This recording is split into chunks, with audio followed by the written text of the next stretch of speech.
Most people do not know that the Gulf states have already left the American security umbrella. Not publicly, not with a dramatic announcement or a televised press conference. Quietly, methodically, and with the strategic precision of governments that have studied the decline of empires and concluded that the best time to find a new protector is before the old one admits it is leaving. While Western media was fixated on the Iran ceasefire, on carrier movements, on presidential tweets and congressional votes, the real story was happening in boardrooms in Abu Dhabi, in defense ministry corridors in Riyadh, in diplomatic salons in Doha, where the leaders of the wealthiest oil-producing nations on earth were signing agreements, transferring alignments, and restructuring their security architectures away from Washington with an urgency that tells you everything you need to know about what these governments privately believe about the future of American power in the Gulf. What the Gulf states just did has not been reported anywhere in Western mainstream media with the gravity it deserves. And by the end of this video, you will understand why. What specific agreements have been signed? Which Gulf states are leading the departure? What military, economic, and diplomatic mechanisms are replacing the American umbrella? And what does it mean for the $200 billion in American weapons systems deployed across the Gulf when the customers who bought them decide to switch suppliers? Stay with us. If you want the real story behind the headlines, hit the like button, subscribe, and turn on notifications. Drop your thoughts in the comments. The departure has been building for years, but it accelerated past the point of plausible deniability in the first quarter of 2026, when three specific developments occurred in rapid succession that together constitute the most significant alliance realignment in the Middle East since the Camp David Accords of 1978. The first development was the UAE's announcement on February 14, 2026, that it had signed a comprehensive defense cooperation agreement with China that includes joint naval exercises in the Arabian Sea, Chinese access to port facilities at Khalifa Port in Abu Dhabi, and the co-development of an integrated air defense system based on Chinese HQ-22 medium-range surface-to-air missile technology. The HQ-22 is a mobile air defense system with a range of approximately 170 kilometers and the capability to engage tactical ballistic missiles, cruise missiles, and aircraft simultaneously. It is not compatible with American-supplied Patriot systems. It is not interoperable with NATO data links. It is a Chinese system operated on Chinese protocols, maintained by Chinese technicians, and integrated into a defense network that excludes American access. The second development was Saudi Arabia's formal request submitted to Moscow on March 3, 2026, for a technical evaluation of the S-400 Triumph air defense system, including a site survey for potential battery deployment at 3 locations within the kingdom. This request was not a surprise to anyone who has been watching the Saudi-Russian relationship develop over the past 5 years.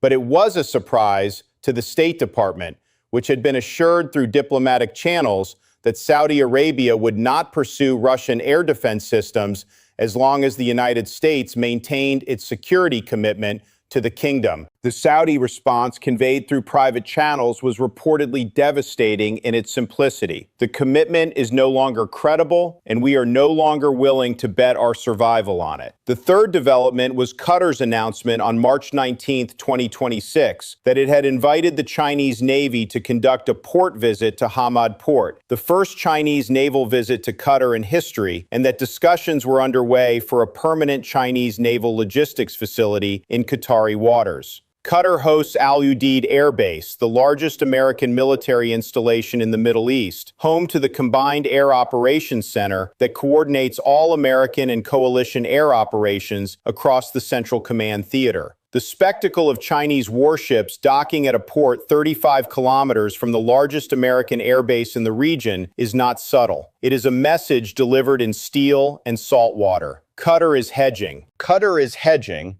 because Qatar has concluded that the American security umbrella is thinning, that the commitment behind it is softening, and that the prudent course of action is to have a backup arrangement in place before the umbrella disappears entirely. The weapon systems involved in these agreements reveal the depth of the transition. The Chinese-supplied systems, the HQ-22 air defense missiles, the Winglong-2 armed reconnaissance drones already operational with the UAE Air Force, the Chinese-built corvettes entering service with the Royal Saudi Naval Forces, are not interoperable with American equipment. They operate on different frequencies, different data protocols, different command architectures. Once a Gulf state integrates Chinese defense systems into its military infrastructure, the transition away from American equipment becomes self-reinforcing. American technicians cannot service Chinese systems. American command networks cannot interface with Chinese data links. American intelligence sharing becomes impossible without compromising the Chinese systems that now sit alongside the American ones. The integration creates a dependency that pulls the Gulf state deeper into the Chinese defense ecosystem, with every maintenance contract, every software update, every training cycle. This is not an arms deal. This is an alignment mechanism, and it is operating at full speed across the Gulf. In Washington, the response has been institutional denial layered over bureaucratic panic. The State Department continues to describe the U.S. Gulf relationship as strong and enduring. The Pentagon continues to plan force postures as if Gulf basing agreements were permanent.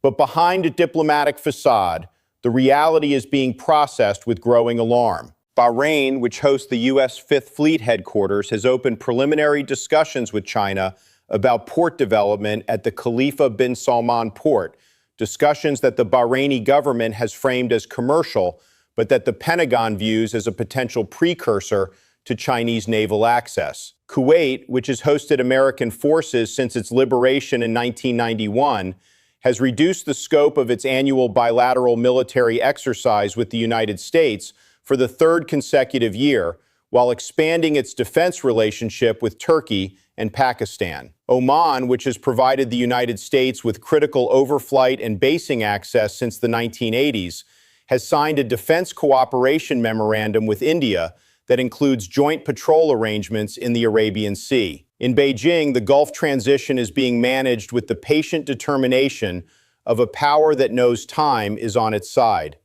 China's approach to the Gulf states is transactional rather than ideological.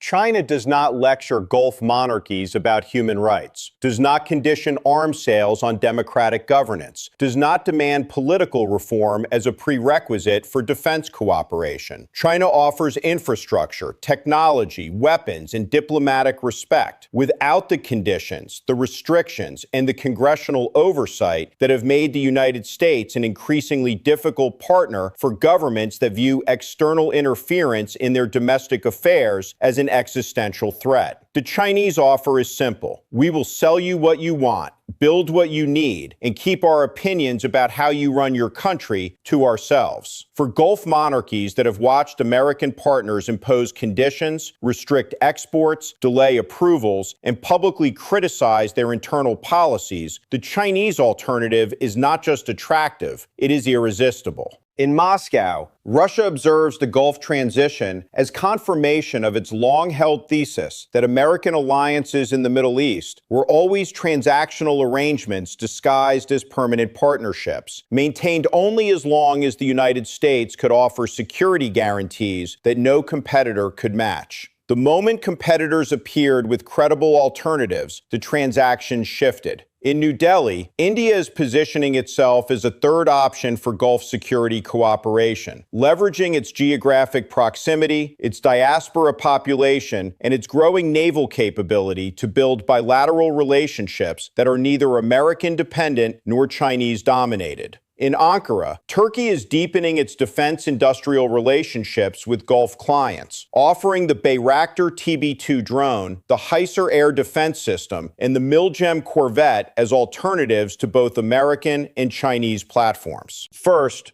the Gulf states' departure from the American security umbrella is not a future risk. It is a current reality expressed through signed defense agreements, Chinese naval port visits, Russian air defense evaluations, and the systematic integration of non-American weapons systems into Gulf military architectures. Second, the departure is driven not by hostility toward the United States, but by a rational assessment that American security commitments in the Gulf are no longer unconditional, no longer permanent, and no longer sufficient to justify exclusive alignment.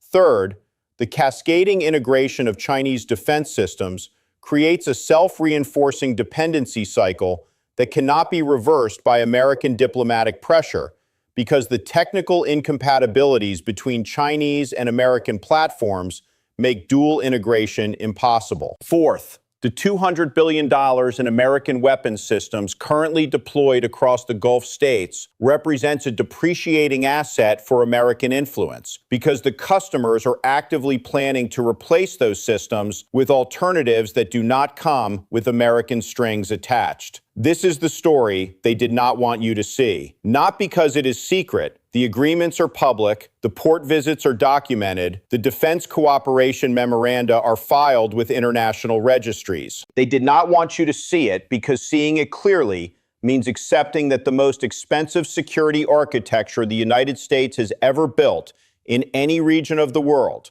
an architecture that has cost trillions of dollars and anchored American Middle Eastern strategy for over 3 decades, is being quietly, methodically, and irreversibly replaced by governments that have concluded that American protection is a promise with an expiration date and that the date has already passed. Now you have seen it. The question is what you do with what you know. Do you think the Gulf states are making the right call, or are they making the mistake of their existence by trusting Beijing over Washington? Drop your honest assessment in the comments. We read every single one. If this analysis opened your eyes, hit the like button, subscribe, and turn on notifications. Until next time, stay sharp.